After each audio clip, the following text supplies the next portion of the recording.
Hi, Pink Tractor. It's MPK. I'm here in West Central Indiana at home. I'm actually headed out to Minnesota, but wanted to stop by to continue the conversation that we've been having about how to best tell your farm story, to share your passion for agriculture with others.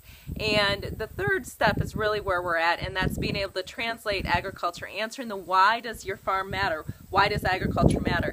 This follows up the who, which is the first step in identifying your target audience, and then the what, which is being able to know what their hot buttons are, their points of passions are.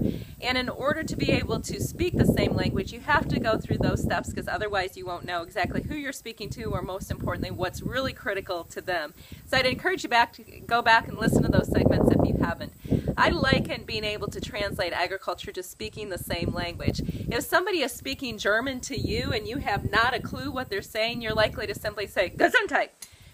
Slightly silly, but perhaps a good analogy for us to consider that the terms that we use to describe agriculture today are often far too technical and don't bring heart meaning to the folks that are listening to. So I invite you to come back here in a couple weeks. I'll be sharing some more specific examples on some terms such as saying food instead of feed, and talking about cow dietitian in lieu of a nutritionist, to help people understand our very technical world in agriculture. Until then, I hope you have a wonderful remainder of the summer. Thanks for joining us here at Pink Tractor.